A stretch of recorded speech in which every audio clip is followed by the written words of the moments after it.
Firstly, connect the power supply and air supply. Install the column and help arm.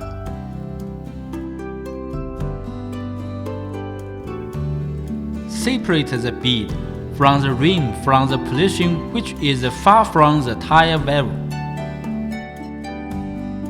Remove the swing arm away from the turntable. Extend the joist to a position a bit wide, then the rim diameter. Assemble the tire position device. Use it to press the wheel down to the position. Step the pedal twice. Lift the pressing device at the same time in order to lock the wheel firmly. Use the tire pressing ruler to detach the bead from the rim and lubricate the bead.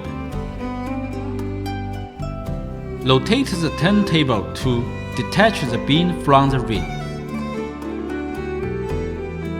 Lock the mounting head into position. Adjust the positioning screw to lock the swing arm. There has to be a space of 2 to 3 mm between the rim and the mounting head. Adjust the help arm to proper position. Insert the bead lifting lever, which is spared with lubrication between the rim and bead. Press the bead opposite to the mounting head with the tire pressing device. Raise tire with lever.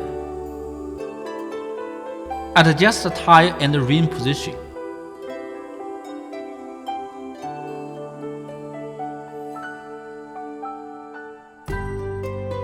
Rotate the turntable. Fully detach the bead from the rim. Lift the tire with the tire lifting device to detach the downside of the tire fully.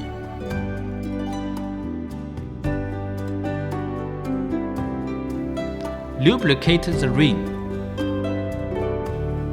Press the bead by the pressing device opposite the mounting head. Press the bead below to the mounting head. Rotate the turntable synchronously. Tire pressing arm will rotate with the wheel until the bead fully into its seating. Install the tire valve into the wheel. There is a deflating button below the air manometer. When the overflighting happens, please deflate the tire.